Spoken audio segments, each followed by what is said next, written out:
guys, welcome to our review of Tokyo Ghoul episode 12. And despite how much we were bitching about this series the entire way through, when it came to the finale, thank God it pulled through. Like, this was probably one of my favorite episodes of the season. Like, not just talking about, like, Tokyo Ghoul, because, like, this is by far the best episode of this series. But it's, like, overall, just... we were waiting for Connie to come back for so long. Michael, how'd you feel about it the second, like, the snap occurred and we were giving our protagonist It was back? like, at this point, I had already been lied to so many times by this show. Yeah. That it was just not, like, it didn't hit me like I wanted it to, because I was just, like, prepared to be let down. But it ended up being pretty good. I think, like, unfortunately, whatever it is, this is the finale. Like, this is episode 12 for this season, and looking back now, I'm like, where's the budget? Right? Like, this episode was the same budget as some of the other action episodes. It didn't feel like there was an incredible amount of it didn't feel like Tokyo Ghoul 1 season 1 like fights, honestly. And that's what I was hoping for when Kaneki came back, was that we'd get to see some really crazy stuff. And I feel like the stuff that we did see could have been better if it was with a better budget. You know, they did what they could with what they had, which is nice and all, but, like, I think the biggest parts for me came from stuff that happened plot-wise. Like, when... I mean, I don't want to skip to the end part, but if we're talking Kaneki and his return, the part with Kaneki that really struck me was when the frickin'... When he shows up... like, Urie and, like, the rest when of he his shows up, Heisei squad. And and he says what he says to that dude. And he's like, this is my fault somehow? You should be cursing your own weakness. Who's the one who was fighting with him? Like, holy crud, that savagery coming out of that face to this dude, because of Heisei always being this very, like, meek and caring person. Yeah. That wrecked that guy. That was the most devastating part. Like, that was the most damage he caused the entire episode. For real, the emotional damage. But, like, my favorite part about that, like, dialogue was that was, like, the clearest, like, indicator that, yes, this is Kaneki speaking. Yeah. Like, that is... Yeah. Like, those words come from his experience of, like, him having to push himself to become stronger to actually deal with, like, the horrible shit that's going on in the world. Like, that's what forged the Kaneki character that we saw at, like, the end of season 2. Yeah. Heisei someone completely different. Like, he would have been the person to give him the caring words and, you know, like, help him along, like, the more human side. But damn, that hurts so hard. And kind of, like, going back, that whole death scene was something I didn't really expect, you know? I didn't expect it either, man. Like, and I didn't think I'd care as much as I did. Wow. Yeah. I didn't... Like, he was probably the second best character in the show, next to Kaneki, whenever Kaneki did show up. Yeah, especially in terms of likability. Like, But... And it happened quick, too, for me, because I wasn't on board with him until, like, recently, when he finally pulled out his Kagane or whatever and started using that, you know, when he kind of sucked it up. And, I mean, like... But once that happened, everything else was great. Like, his character has been good up till then, minus that, you know, sort of him hesitating to use the thing. That was the only issue I had with his character, which I felt like took too long. But, I mean, here we go. This was the fight that he finally overcame it. But, like, I did not expect him to die. I'm not even... Nothing, no part of me expected him to get killed. Yeah, and I feel like that's something that, like, this season of Tokyo Ghoul kind of set up to be, like, the status quo, you know?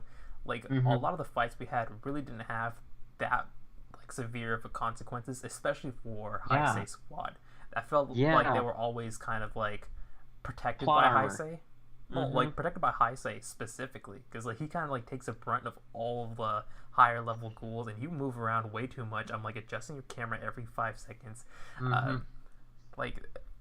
And now that like he wasn't there to actually back up his squad, and he was kind of like doing his own thing, like Kaneki did not give a shit about this squad. He just kind of like walked in, like he's still like aware of like the memories, so he can kind of like deal what's going on. Maybe he doesn't, because like honestly, given the dialogue that he had, he probably Rick, man, he could have easily not have known his squad and still given the words that he did. I feel like he does because like he responded to this dude like he wasn't like, who are you? He was like, so I'm pretty sure he does know them, but he's probably been watching from the inside like, you weaklings, like I don't know.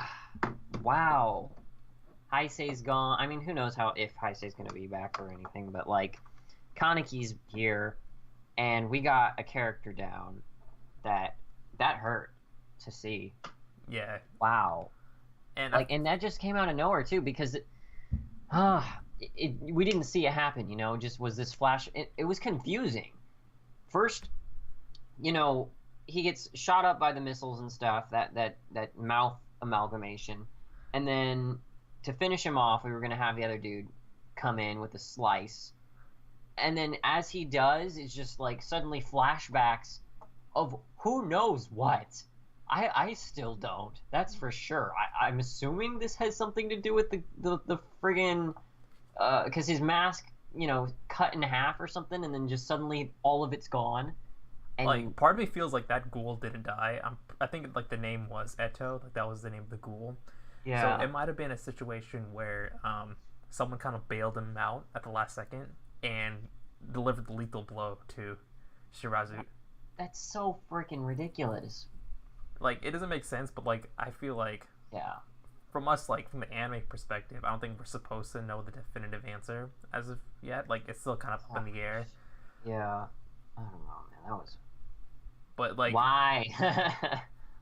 But I feel like the way that we're supposed to digest this scene is from like the consequences, especially in the eyes of the other characters, and like it's kind of like cemented why Urie is probably one of the better characters that we've gotten in Tokyo Ghoul Re, because just like him kind of breaking down and crying, and he's like, dude, I'll give you like all the reward money and everything. Like that was just like that's something that kind of like shows a change in his character when he's actually dealt with the change.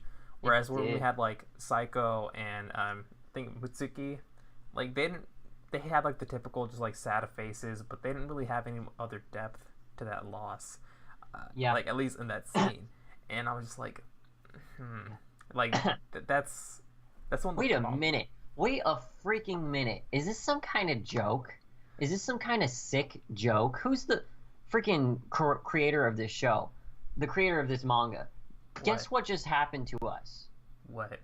We had an edgy black-haired protagonist lose his orange-haired best friend. Again. Yeah, that tends to happen. This already happened. This show. Yeah, with Kaneki and Hide. However, there's that thing with this show, and we kind of saw it at the end of this episode. People can die, but not die, because like they took his body somewhere. So there's. Oh yeah, they took his body. Okay. Why did they take his body? All right, sure. Maybe they're gonna revive him, and he's gonna be a ghoul? He's gonna be a ghoul now, like that other freak? Yeah, like he could easily kind of go under like a transformation like that. But then he's gonna turn psycho. No, Psycho's a little chick with the blue hair. What? I don't. Blue or green? Because the green-haired chick who's like in love with Kaneki, who was licking his eyeball earlier, gets cut in half, falls to her not death. Yeah, and apparently she was like an author of the book. I'm pretty sure that was relevant in season 2. Yeah. However, it's been way too long for me to like honestly remember it. She made like a brief appearance this season, I believe. Yeah, like I'm pretty sure she popped up like occasionally, but it was just like other stuff was happening. We also got like the resolution of Tsukiyama and his Yeah. one like butler lady. Like I can't say maid. She's like a butler lady. Yeah, but woman butler. Mm-hmm. Yeah. That was a little nice. To like, it felt good to have that character have like a fulfilling death in some ways, especially with like Shirazu right before having like so many like regrets going into the grave. I was just like, damn, that actually hurts. Like he hasn't resolved any of the stuff with his sister. It kind of like pushes the burden onto Urie and makes him a more complex character with more Yeah. baggage. So like, I'm really Yeah. glad what this actually does for that character. Yeah. But I don't know, like, I mean, with the resolution for Shu, um, it was interesting. Like, I don't understand why did Kaneki just like kill him more or less? He dropped him to his doom. I don't know if he expected him to survive or something, but he's like goodbye, Tsukiyami or whatever. I feel like that's more of like the path he's chosen. Like he's probably gonna be like still on like the inside of the CCG, but Yeah. given like the preview for the next episode or season, when he's kind of having that show off or showdown Sure. with, was it Arima?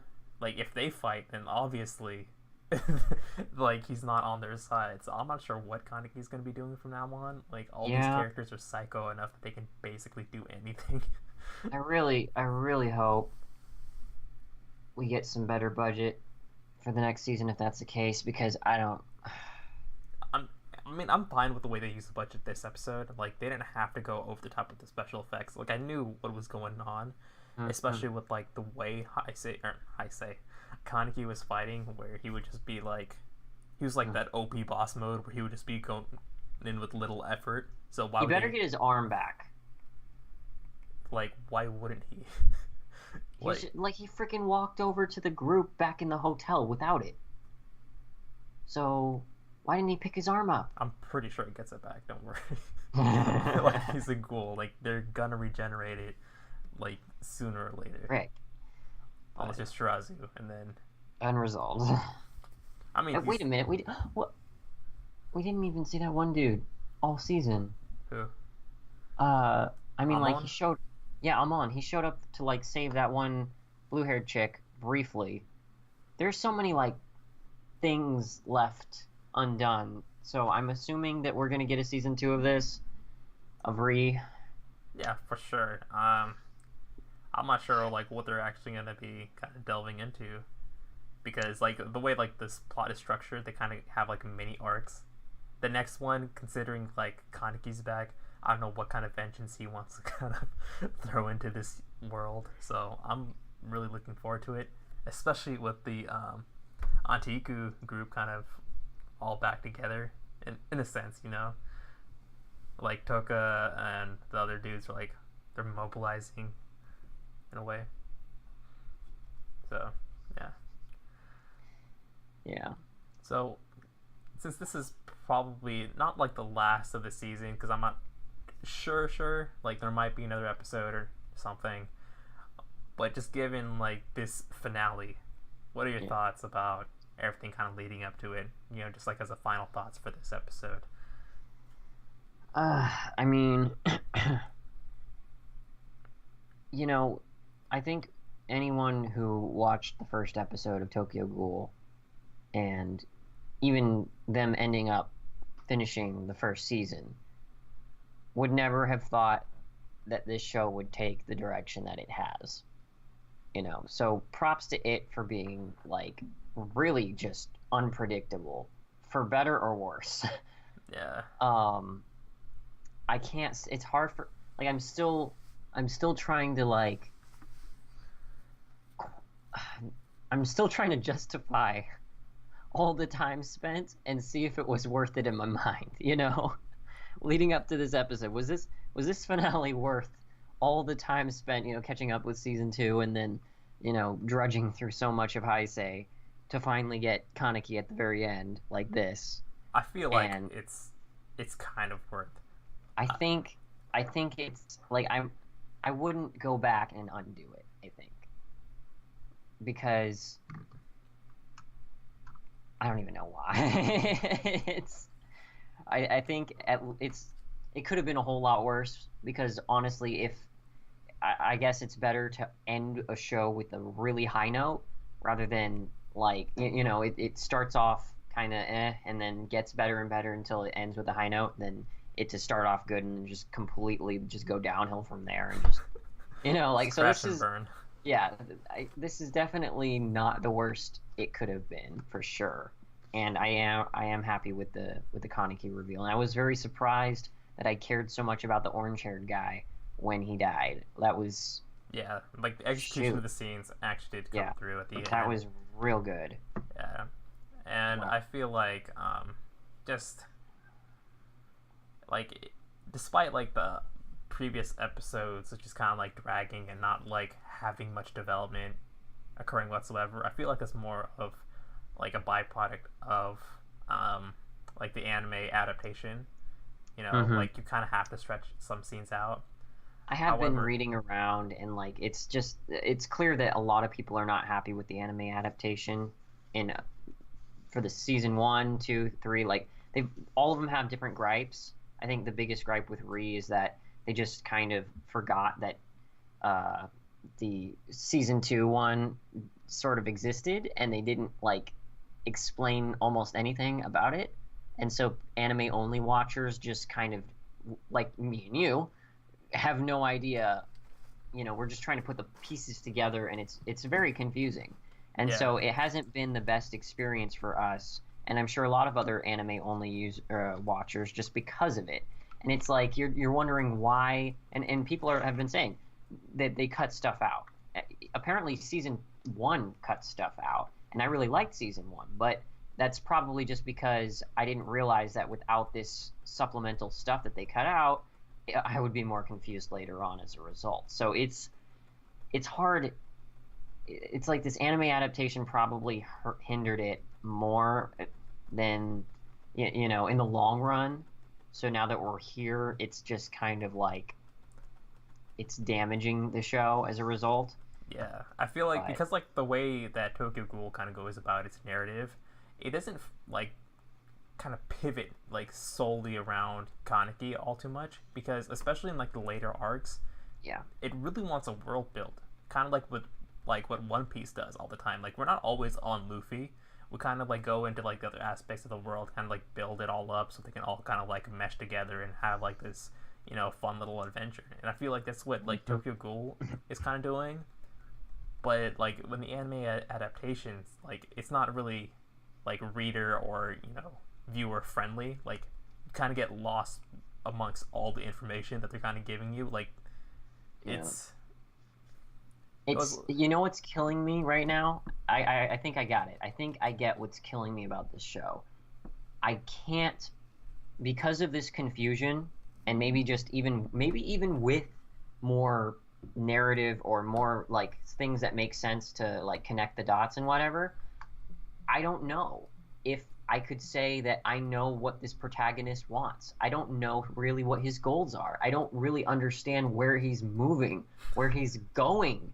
None of it makes sense in that realm. I mean, like he's got this another split personality disorder thing going on with Heisei, and we're just trying to recover from that to get back to whatever happened to Kaneki after season 2 ended. And whatever he reached there, we just saw him carrying his dead friend to the police, and we didn't see anything else beyond that. And now we're back to finally Heisei, and we still don't know where he is, what he wants, and that was all season 2. Freaking poor, um, what's her name, Toka. She's still probably waiting for Kaneki to like come back. Like she has no idea what the frick he wants. And that's all me as the viewer, all I really cared about after watching season 1 or the first episode was like I just want to know what happens to this guy. And like to an extent that's what this story is telling. It's what happens to him, not really where he's going. Like where he's leading. Is there a real narrative to this character? Does he have like a progression of something anymore? And maybe it's just because this whole plot line has stalled him in general. Kaneki has just been kind of frozen in time. As a result, we don't see anything about him because Heisei's been there the whole time. So I think that's what's frustrating to me, because in many other shows that I'm watching, it's way clearer, way more clear where our protagonist is, what they want, where they're going.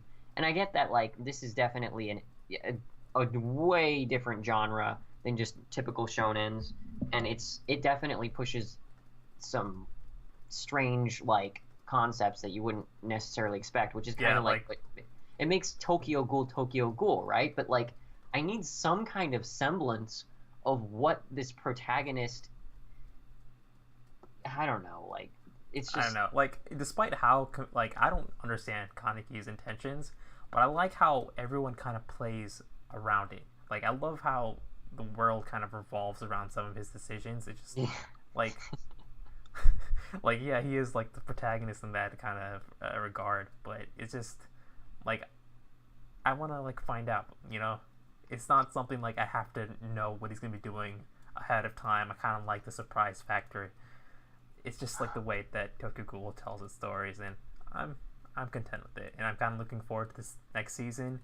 Mhm. I will, after, you know, finishing this kind of arc, I might have to, like, thoroughly read the manga after this, just so I can actually be up to date.